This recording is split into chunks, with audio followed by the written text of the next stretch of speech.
दोस्तों नमस्कार। आशा है कि आप अच्छे होंगे, आपका दिन खुशी से बीते। इसी के साथ हम इस वीडियो को शुभारंभ करते हैं। दोस्तों आज हम चर्चा करेंगे कि रमज़ान में क्या हुआ था, रमज़ान के मुबारक महीने कैसे हैं और क्या वास्तव में हमको ईद की मुबारकबाद देनी चाहिए। क्योंकि जो ईद उल फितर है, जिसको हम मीठी ईद कहते हैं, इसका मनाने का औचित्य क्या है, पहले हम उन पहलुओं पर विचार करेंगे, उन पहलुओं पर गौर करेंगे और इसके मूल रूप में क्या बात छिपी है जो हम इस बात का विरोध करते हैं कि ये रमज़ान में ईद की मुबारकबाद क्यों दी जाए। जैसा कि कुरान की मान्यताओं के हिसाब से, इस्लाम की मान्यताओं के हिसाब से रमज़ान में ये इनका पवित्र महीना इसलिए कि इस पर कुरान नाजिल हुई थी, यानी कि कुरान उतरी थी सो कॉल्ड अल्लाह की ज़बान से। जबकि हमने सिद्ध कर दिया है कि अल्लाह दुनिया को बनाने वाला नहीं है, ये एक फैब्रिकेटेड आइडियोलॉजी है, फैब्रिकेटेड क्रिएशन है जो मोहम्मद साहब ने अपने फ़ायदे के लिए अल्लाह का निर्माण किया, क्रिएटर का निर्माण किया। और उस क्रिएटर के आड़ में मोहम्मद ने सो कॉल्ड एक जिब्रील फरिश्ता, जो गैब्रियल फरिश्ता था, जो यहूदियों की धर्म पुस्तक तोरा या ओल्ड टेस्टामेंट बाइबल में मिलता है, उसका नाम लेकर उसको जिब्रील बनाया, उसका अरबीकरण कर दिया और अल्लाह एक झूठे अल्लाह की परिकल्पना की और अरबियों को मूर्ख बनाया, उस समय के अरबियों को। गो कि आज भी बहुत सारे लोग उस पैगंबर मोहम्मद ने जो अल्लाह के नाम से और जिब्रील के नाम से लोगों को मूर्ख बनाया, उसका आज भी पालन करते हैं और अपने आप को मुसलमान कहते हैं। तो आखिर गैर मुस्लिमों को रमज़ान या ईद की मुबारकबाद क्यों नहीं देनी चाहिए, आज इस विषय पर ही हम चर्चा करेंगे। आते आते एक चीज़ और बता दें कि जो अल्लाह है, क्यों ये फैब्रिकेशन है, क्यों ये झूठ है। अल्लाह इसलिए झूठ है कि दुनिया जिसने बनाई है, जो कि किसी ने देखा नहीं है, तो हम ये बिलीव करते हैं कि दुनिया बनाने वाला कोई सृजन करता है जिसको डिसअप्रूव भी नहीं कर सकते और अप्रूव भी नहीं कर सकते, या नेचर ही अपने आप डेवलप हो रही है। इस बात में तो संदेह है कि कोई सृजन करता है या नेचर ही खुद कर रही है। तो इसमें बहुत सारे पक्ष आ सकते हैं, उभय विचार हो सकते हैं, लेकिन सच्चाई ये है कि अल्लाह क्रिएटर नहीं है, दुनिया को बनाने वाला। इसके एवज में हम 3 या 4 बातें आपके सामने रखेंगे जिससे साबित हो जाएगा कि अल्लाह एक झूठी क्रिएशन है मोहम्मद की। क्योंकि अल्लाह कहता है, कुरान का अल्लाह कहता है कि हमने धरती को चादर की तरह फैलाया और उसके ऊपर 4 खंभे लगाए, 4 खंभे लगाए जो दिखते नहीं किसी में, आसमान ना गिर जाए ऊपर से। तो पहली बात तो ये है कि आसमान है कुछ नहीं, वो तो स्पेस है, गैस है, हल्की गैसें हैं और वो वायुमंडल में तैरती रहती हैं। कोई भारी गैस होती तो नीचे आ जाती। तो फिर जब कोई गैस ही नीचे नहीं आनी और एस्ट्रॉइड नीचे आते हैं, उल्कापात होते हैं, फिर अल्लाह का छत ऐसा क्यों है कि जो एस्ट्रॉइड को नहीं रोक पाता? क्योंकि उल्कापात हुए हैं। लोनार झील जो महाराष्ट्र में है, उल्कापात से ही बनी है। डायनासोर का जो जुरासिक पीरियड के बाद जो एक एस्ट्रॉइड टकराया था, ये कोलंबिया के आसपास या माली में कहीं लैटिन अमेरिका में जगह है, उससे धरती पर इतनी धूल जम गई थी कि वो हिमयुग आ गया था और डायनासोर का अस्तित्व खत्म हो गया था। तो ऐसी छत एस्ट्रॉइड को क्यों नहीं रोक पाती, मीटराइड को क्यों नहीं रोक पाती? तो ये सब झूठ है। सबसे बड़ा झूठ ये है कि पृथ्वी तो चादर की तरफ है ही नहीं, पृथ्वी तो गोल है। और दूसरा झूठ जो बोला गया, कुरान में बोला गया जो झूठ, वो ये झूठ है कि धरती स्थिर है और सूर्य उसके चारों तरफ घूमता है। जबकि वास्तविकता यह है कि धरती स्थिर नहीं है, धरती सूर्य के चारों तरफ घूमती है। तो ये उल्टी खोपड़ी का अल्लाह तो उन उल्टी खोपड़ी वालों की उपज है जिन्होंने अल्लाह के नाम से एक ऐसी विचारधारा चलाई जो नफरत से भरी और हिंसात्मक और वायलेंट विचारधारा है। तो ये हमने साबित कर दिया कि अल्लाह सृजन करता नहीं है, ये मोहम्मद का बनाया हुआ एक पार्ट था, क्रिएशन थी।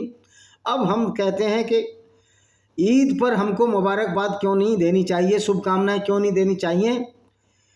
इसके 2 मूल इसकी थ्योरी हैं। पहली थ्योरी है कि कुरान इसी महीने में आई, कुरान की सारी आयतें इसी महीने में आई, जो कि शैतानी आयत, दूसरों को कत्ल करने की आयत, इसी महीने में जब आई हैं, यानी कि जो किताब है जो गैर मुस्लिमों को कत्ल करने, उनके खिलाफ हिंसा की बात करती है, उनकी औरतों को लूट कर बाज़ारों में बेचने की बात करती है।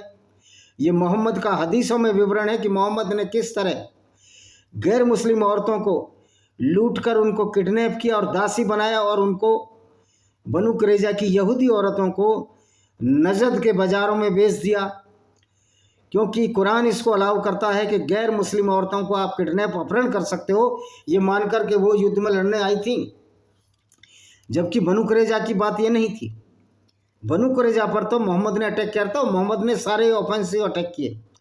इवन जंगे बदर भी मोहम्मद का ऑफेंसिव अटैक था, कोई मक्का से लड़ने नहीं आया था। यद्यपि मक्का से लड़ने इसलिए आ रहे थे कि अगर अबू सुफियान के काफिले को मोहम्मद ने पकड़ लिया होगा तो हम लड़ाई लड़ेंगे। लेकिन जब देखा कि अबू सुफियान तो निकल गए मक्का मदीना समुद्र के रास्ते, और मदीना में जो जाल बैठे थे मोहम्मद और उसके साथी, जो अबू सुफियान को लूटना चाहते थे और 3-4 बार लूटने की कोशिश कर रही थी, इसलिए मक्कन वहाँ से आए। जब देखा मक्कनों ने, मक्कन मतलब मक्का वासियों ने देखा कि मोहम्मद तो मदीना चला गया था भाग के, वहाँ से देखा कि ये लोग तो अबू सुफियान चला गया, उनको खबर मिल गई, तो वो लड़ नहीं रहे थे। वो कह रहे चलो यहाँ एक पार्टी कर लेंगे, खा लेंगे पी लेंगे। तो पानी की तलाश में गए तो मोहम्मद के साथियों ने उनको पकड़ लिया, और जब छोड़ा नहीं तो ये वार लड़ाई उन पर नाफिज कर दी गई और उनको ज़बरदस्ती वार में उलझाया मोहम्मद ने, और खून गारत कत्लो गारत हुआ। जो जंग बदर हुई थी रमज़ान के महीने में हुई थी, जिसमें कि निर्दोष यहूदियों का खून बहाया गया, निर्दोष गैर मुस्लिमों का खून बहाया गया। किस आधार पर? कि कुरान की वो आयतें जो कहती हैं कि गैर मुस्लिमों को कत्ल करना है, गैर मुस्लिमों को हिंसा करनी है। तो ये एक थ्योरी है। और फिर जब कुरान आई, कुरान में सारी जो शैतानी आयत जो गैर मुस्लिमों के खिलाफ है इसी महीने में उतारी गई, जिसमें ये साफ साफ आयत है कि गैर मुस्लिमों को तो दोस्ती नहीं मनाना चाहिए। कुरान में आयत है कि वो नजस हैं, गंदे हैं, पोटी जितने गंदे हैं उनको जहन्नुम की आग में जलाया जाएगा, और जब उनकी खालें पक जाएंगी तो हम उनकी खालों को बदल देंगे जिससे उनको और कष्ट झेलना पड़े। इस तरह की मूर्खतापूर्ण जो आयतें हैं, जिनको हम शैतानी आयत कहते हैं गैर मुस्लिमों के लिए, वो कुरान इस महीने में नाजिल हुआ था, आया था। यद्यपि हम पहले ही स्पष्ट कर चुके हैं कुरान कोई नाजिल नहीं हुआ था, क्योंकि अल्लाह एक झूठ है। जिब्रील फरिश्ते को इन्होंने गैब्रियल बनाया था। हमारा कहना ये है कि इस्लाम की जो गुंडागर्दी है उसका सरोपार, उसका जो ताज है, सरोताज है, उसकी जो ज्वाला है, मूल जड़ कुरान है, और कुरान इस महीने में उतरा था। तो आप देखिए कि इस्लाम की विचारधारा किस तरह की है। दूसरों को कत्ल करने की आयतें जिस महीने में आई, या जिस महीने में यहूदियों का गैर मुस्लिम बनु कुरैज़ा, अब गैर मुस्लिम यहूदियों का जंग बदर, बनु कुरैज़ा का किस्सा अलग है, कत्लेआम हुआ, उस महीने को एक पवित्र मानते हैं कि यानी कि इस्लाम की शिक्षा ही ऐसी है जो मोहम्मद ने एक झूठे अल्लाह के नाम पर चलाई, जिसमें कत्लो गारत का महीना है, रमज़ान का महीना जिसमें जंग बदर हुई, और निर्दोष उन लोगों को मारा गया जो लड़ने नहीं आए थे। लड़ाई का विचार जिन्होंने त्याग दिया था कि अबू सुफियान तो अब निकल गए मक्का, अब लड़ने का कोई फ़ायदा नहीं है। ज़बरदस्ती इन्होंने उनको पकड़ा, पानी नहीं पिलाया, और प्यास में जब वो मरने लगे तो युद्ध अनिवार्य हो गया। और उसकी परिणति में ये इस्लामिक गुंडों की फ़ौज जिसका नेतृत्व मोहम्मद साहब कर रहे थे वो जीत गई। इस खुशी में ये ईद मनाई, और फिर वहाँ मीठा बंटवाई, ईद उल फितर, मीठी ईद इसको कहते हैं। अब सवाल ये आता है कि जो कुरान ऐसी आयतें गैर मुस्लिमों के लिए लाती है, तो ये गैर मुस्लिम नेता, चाहे ये दलितों के नेता हों या जो भी सेकुलर लिविंग बीजेपी के भी नेता हों, अगर ये इफ्तारी पार्टी कर रहे हैं, ये उन लोगों को खाना खिला रहे हैं जिनकी विचारधारा ये कहती है कि गैर मुस्लिमों को कत्ल कर देना चाहिए, इससे बड़ी मूर्खता की क्या बात होगी। उस रमज़ान का महीना जिसमें कुरान की एक खूनी आयतें आई, जिनको कि सुप्रीम मुकदमा भी जीत चुके हैं, लोहाटी, जस्टिस लोहाटी ने कहा कि वाकई खतरनाक आयतें हैं दिल्ली हाई कोर्ट में। तो इन खूनी आयतों का जब अवतरण हुआ गैर मुस्लिमों को बर्बाद करने के लिए, उनकी औरतों को बलात्कार जिन्होंने सर्टिफाइड किया कि ये सब हलाल है, जब उन आयतों के सामने इस तरह की बातें आई कुरान में, गैर मुस्लिमों को कत्ल करने, उनको बेइज्जत करने, उनका माल असवाब लूटने को, जिसको कि माल गनीमत कहते हैं, यानी कि दूसरे को माल को लूटना भी इस्लाम में इंसानियत मानी जाती है। और 20% हिस्सा उसमें मोहम्मद साहब का होता था, रसूल या अल्लाह का, अल्लाह और उसके रसूल का। तो अल्लाह तो एक नकली अल्लाह है। जब अल्लाह नकली है और इस अल्लाह का निर्माण मोहम्मद साहब ने अपनी बुद्धि से किया, उनके साथियों ने किया, तो ये कहा जा सकता है तो ये पैगंबर भी नकली है। तो नकली पैगंबर नकली अल्लाह के नाम से जो ऐसी आयतें लाया जो दुनिया का विनाश का प्रतीक है, उन आयतों के अवतरण महीने को ये पवित्र महीना मुसलमान मानते हैं, लेकिन ये गैर मुस्लिमों के लिए रमज़ान का महीना पवित्र नहीं है। फिर ऐसी आयतों को मानने वालों को ये गैर मुस्लिम लोग इफ्तारी पार्टी क्यों देते हैं? यानी कि इनसे बड़े मूर्ख है कोई है ही नहीं। इसमें दो बातें हैं। एक तो ये बात है कि ये इस्लाम की भी तौहीन करते हैं गैर मुस्लिम अगर इफ्तारी पार्टी देते हैं, क्योंकि इस्लाम तो सीधा सीधा कहता है, इसमें दो तरह की तौहीन है। मुसलमान भी पैगंबर साहब की तौहीन करते हैं अगर वो गैर मुस्लिम के इफ्तारी पार्टी जो रमज़ान के महीने में दी जा रही है कि इफ्तार रोज़ा इफ्तार तोड़ने के लिए, तो मुसलमान भी पैगंबर की आलोचना करते हैं, पैगंबर की बेइज्जती कर रहे हैं, उसका निरादर कर रहे हैं, और पार्टी देने वाले भी निरादर कर रहे हैं, क्योंकि उनको तो ये हक ही नहीं है किसी मुस्लिम को ये पार्टी दें। क्योंकि कुरान में तो कहा गया, सूरह अल बकरा चैप्टर 2 में साफ साफ कहा गया है कि ये लोग तो आपके खुले शत्रु हैं जो गैर मुस्लिम हैं, और खुले शत्रुओं से दोस्ती हो ही नहीं सकती। जब हिंदू, ईसाई और गैर मुस्लिम जो काफिर हैं, जो कि इस्लाम को, मोहम्मद को, मिखाइल जिब्राइल को नहीं मानते, कुरान को नहीं मानते, मोहम्मद को पैगंबर नहीं मानते, वो तो उनकी नज़र में काफिर हैं। और काफिरों को कत्ल करने का आदेश जब ये कुरान दे रही है, क्योंकि पूरी कुरान इसी महीने में आई, इसी महीने में ऐसी ऐसी आयतें आई जो गुंडागर्दी का सबब बन गई उन लोगों के लिए जो इस्लाम को नहीं मानते थे। तो ये रोज़ा इफ्तारी देना और मुसलमानों को खाना खिलाना ईद के महीने में, और ईद की दुआएं देना, ईद की मुबारकबाद देना या शुभकामनाएं देना, ये निश्चित तौर पर मूर्खता का प्रतीक है। अगर हिंदू थोड़ा बहुत समझता है, वैसे तो मैं नहीं समझता कि हिंदुओं का भी ज्ञान का ताला खुल चुका है, बुद्धि का ताला और विवेक का ताला खुल चुका है। हालांकि सनातन वैदिक धर्म बहुत पुराने सांस्कृतिक ग्रंथ हैं, उसको पढ़ने वालों का भी अगर ताला नहीं खुलता और मुसलमानों को ईद मुबारकबाद कहते हैं, तो निश्चित तौर पर ये अपने कातिलों को, अपनी ऐसी किताब को जो कातिलों की किताब थी, जिसमें ऐसी ऐसी आयतें आई जिसमें गैर मुस्लिम को कत्ल करने की बात कही गई है, ये अपने पैरों पर खुद कुल्हाड़ी मार रहे हैं जो ईद की मुबारकबाद देते हैं।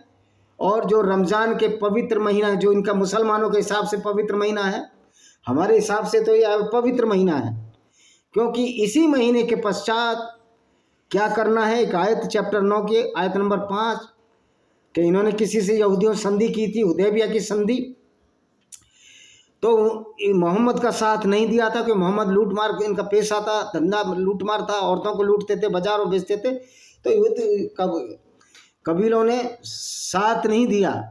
तो उनके लिए एक आयत उतरी कि जब रमज़ान के पवित्र महीने बीत जाएं, तब जहाँ चाहो मुशरिकों और काफिरों को कत्ल करो, उनकी घात लगाकर बैठो, और यदि वो इस्लाम को कबूल कर लें और ज़कात दे दें, यानी कि चैरिटी करते हैं मुसलमानों के लिए, और ज़कात में सिर्फ मुसलमानों का धन मुसलमानों में बंटना चाहिए, तब उनको छोड़ दें। ये निश्चित ही कितनी भयानक बात है कि हम अपने कातिलों को ईद की मुबारकबाद देते हैं, और हमारे लिए रमज़ान का महीना कैसे पवित्र है, जब गैर मुस्लिमों को कत्ल करने की आयत इसी रमज़ान के महीने में अवतरित हुई।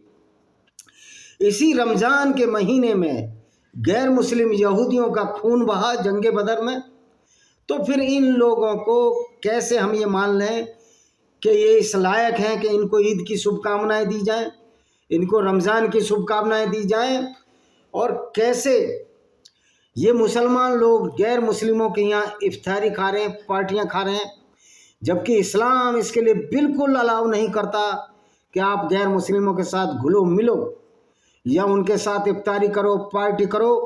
क्योंकि कुरान में एक आयत है जो साफ साफ कहती है, अब जो कहते हैं कुरान में ऐसी आयतें नहीं है, तो मूर्खों मैं तुमको समझाना चाहता हूँ, जब तक पूरा कुरान ना पढ़ो हमसे सवाल ना पढ़ो कुरान में कौन सी आयत है कौन सी नहीं, हम चैप्टर भी नहीं बताएंगे, लेकिन ये आयत है कि गैर मुस्लिमों से दोस्ती नहीं रखनी है।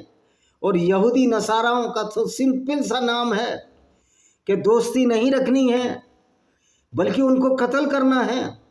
तो मूर्खों हम क्यों बताएं आप लोगों को? आप कुरान नहीं पढ़ते हो क्या? 5 वक्त की नमाज में भी 17 बार आप हमें गालियां देते हो गैर मुस्लिमों को कि पूरी दुनिया में इस्लाम काबिज हो और गैर मुस्लिमों पर हमारी जीत हो। तो ये तुम्हारी नमाज, तुम्हारी रमज़ान का महीना जिसको तुम पवित्र कहते हो, ये तो एक ऐसा महीना है जो खूनी और रक्त रंजित महीना है, क्योंकि इसमें 2 वाक्य हुए। इसमें गैर निर्दोष गैर मुस्लिम यहूदियों की हत्याएं हुई जंग बदर में, जिसमें मुसलमान जीत गए, और दूसरा इसी महीने में कुरान की वो सब गुंडागर्दी भरती आयतें आई जिन्होंने गैर मुस्लिमों से नफरत करना सिखाया। तो कुरान एक ऐसी किताब है जो लोगों से नफरत करना सिखाती है, गैर मुस्लिमों को कत्ल करने की इजाज़त देती है। और इस तरह अगर ये देखा जाए तो क्या आप उन लोगों को इफ्तारी पार्टी देंगे? क्या उन लोगों को ईद की शुभकामनाएं देंगे जिनकी किताब इस महीने में सिर्फ इसलिए उतरी कि गैर मुस्लिमों को जितना नुकसान पहुंचाया जाए, जितनी मानवता को नुकसान पहुंचाया जाए, उतना नुकसान पहुंचाना चाहिए कि कुरान में आयतें इसी में उतरी। तो ये जो रोज़ा इफ्तारी पार्टी जो गैर मुस्लिम दे रहे हैं, मैं उनसे पूछना चाहता हूँ, ये मीम और भीम का जो समीकरण है, नीला हरा समीकरण, जो बेमौसम समीकरण, तुम दलित भाइयों को भी कुरान पढ़ लेनी चाहिए। जब आप मनुस्मृति जो ऊंचा नीचा कहते हो उसका निरादर करते हो, उसको जला सकते हो, तो तुम्हारी ये औकात नहीं है क्या कि तुम कुरान का कम से कम कुरान की सच्चाई को तो समझो और इफ्तारी पार्टी ना दो। यानी अपने कातिलों को आप इफ्तारी पार्टी दे रहे हो। कातिल क्यों हैं? क्योंकि इस्लाम इसकी इजाज़त देता है कि गैर मुस्लिमों को कत्ल किया जाए। यानी अपने कातिलों को, ऐसी विचारधारा को मानने वालों को जो हमको कत्ल करने की इजाज़त देती है गैर मुस्लिमों को, खास तौर में भारत में, तो ये रोज़ा इफ्तारी पार्टी देने का मतलब है कि आप हिंदुओं के साथ विश्वासघात कर रहे हो। यही काम रेखा गुप्ता भी दिल्ली की चीफ मिनिस्टर कर रही है। वो इफ्तारी पार्टी खाती घूम रही है और कह रही है कि रमज़ान में राम छिपाए। उस मूर्खा को ये नहीं पता कि राम का और रमज़ान का तो कोई तोड़ नहीं है, कोई जोड़ नहीं है। इनका सिर्फ ये है कि 10-12% मुस्लिम वोटों के लिए धक्के खा रही है, और शालीमार बाग में तो इतने मुस्लिम वोटर ही नहीं हैं। तो ये जो नीच और स्वार्थी तुच्छ नेता हैं, चाहे किसी भी पार्टी के हों, वो लोग सिर्फ और सिर्फ गैर मुस्लिमों को बेवकूफ़ बनाने का काम कर रहे हैं। और ये काम बड़े पैमाने पर यूरोप में भी चल रहा है। जो क्रिश्चियन या नॉन मुस्लिम हैं वो भी इनको रोज़ा इफ्तारी पार्टी दे रहे हैं। इस मूर्खता, इससे बड़े मूर्ख हो ही नहीं सकते जो ऐसी किताब जिसका अवतरण रमज़ान के महीने में हुआ और उस रमज़ान के महीने में कत्ल करने की आयतें आई, उस रमज़ान के महीने में इफ्तारी दे रहे हैं, यानी कि अपने दुश्मनों को खाना खिला रहे हैं, उनके शरीरों को मजबूत कर रहे हैं। हाँ, मुसलमान हमारे खुले दुश्मन हैं, क्योंकि कुरान ही कहती है कि गैर मुस्लिम काफिर हमारे खुले दुश्मन हैं। ये कुरान की आयत है। तो फिर ये तो कुरान ने ही सर्टिफाइड कर दिया कि मुसलमान गैर मुस्लिमों के खुले दुश्मन है और इस्लाम पूरी मानवता का खुला दुश्मन है। तो इस्लाम तो एक ग्रोहबंदी है, इस्लाम तो एक गुंडों का समूह है। उस समय जो मोहम्मद ने बनाया ये विचारधारा अच्छे भले इंसान को गंदे में, पवित्र गंदगी में धकेलती है, और अच्छे भले मुसलमान को, जो मोहम्मद 40 साल की उम्र तक इस्लाम को नहीं मानता था, अच्छा भला आदमी था, अच्छे कार्य करता था, लेकिन जैसे उसने इस्लाम, झूठा इस्लाम चलाया, अपने लिए चलाए, इससे सिद्ध हो गया है कि ये इसकी सोची समझी चाल थी प्रॉफिट मोहम्मद की। उसको लगता था कि पूरी दुनिया में हम इसी तरह की आइडियोलॉजी को प्रोपोगेट करेंगे, बढ़ावा देंगे, जिससे कि पूरी दुनिया तिराही हो जाए। उसका तो सोच बहुत छोटा था। मोहम्मद चाहता था कि अरब की सारी संपत्ति लूटपाट लें और मुसलमानों को धनवान कर दें, और जो लूटपाट की संपत्ति में 20% हिस्सा मोहम्मद रखता था। तो अरबियों को किस तरह मूर्ख बनाया गया। रमज़ान का पवित्र महीना नहीं है अरबियों तुम्हारे लिए भी, क्योंकि अरबी सारे गैर मुस्लिम थे, पैगान्स थे, बहुदेववादी थे। 360 मक्का में बुत थे, यानी मूर्तियां थीं, उसको इस मोहम्मद ने तोड़ा। और तोड़ने के बाद ऐसी विचारधारा की किताब को कंप्लीट करने की बात करी जो कहीं से भी एक किसी भी ऐसी आइडियोलॉजी को बढ़ावा नहीं देती जो इंसानियत की तरफ हो। अब ऐसे लोगों को जो इस विचारधारा को मानते हैं, जिनको मुसलमान कहते हैं, अगर वैसा ही एक्ट भी करेंगे, अब कहते हैं वो तो ऐसा एक्ट नहीं करते, बड़े तो मुसलमान सीधे होते हैं। भाई मुसलमान तो अच्छा है, लेकिन इस्लाम की दृष्टि में अगर वो अच्छा है, हिंदुओं से दोस्ती कर रहा है, तो सच्चा मुसलमान नहीं है। तो इसका हिसाब का मतलब है कि जो मुसलमान गैर मुस्लिमों के जाकर इफ्तारी पार्टियां खा रहे हैं, वो तो मुसलमान ही नहीं है। वो मोहम्मद की भी तौहीन कर रहे हैं, कुरान की भी तौहीन कर रहे हैं, अपने पैगंबर की भी तौहीन कर रहे हैं, क्योंकि इस्लाम इसकी इजाज़त उनको नहीं देता। इसी तरह जो इफ्तारी पार्टियां दे रहे हैं गैर मुस्लिम लोग मुसलमानों को, वो भी पैगंबर मोहम्मद की बेइज्जती कर रहे हैं, उसका डिसरेस्पेक्ट कर रहे हैं। क्योंकि वो पैगंबर मोहम्मद की जो किताब ये कहती है कि गैर मुस्लिमों के साथ दोस्ती नहीं रखनी, उनके साथ खाना पीना नहीं है, तो ये उनकी हुर्मती कर रहे हैं, बेइज्जती कर रहे हैं। कुरान की उन आयतों का खिल्ली उड़ा रहे हैं, सरेआम मजाक उड़ा रहे हैं। जो गैर मुस्लिम लोग इफ्तारी दावत दे रहे हैं मुसलमानों को, राजनीतिक लोग हों या गैर राजनीतिक लोग हों, इवन अगर धार्मिक संत भी अगर इफ्तारी दे रहे हैं हिंदू समाज के, या ईसाइयों के पोप अगर इफ्तारी की दावत दे रहा है, तो ये लोग हिंदू समाज के गद्दार हैं, पोप ईसाई समाज का गद्दार है, और सारे राजनीतिक नेता गैर मुस्लिमों के गद्दार हैं। और ये राजनीतिक नेता जो मुसलमानों को इफ्तारी पार्टियां दे रहे हैं, ये मोहम्मद से भी गद्दारी कर रहे हैं, मोहम्मद की खिल्ली उड़ा रहे हैं, मोहम्मद का निरादर कर रहे हैं।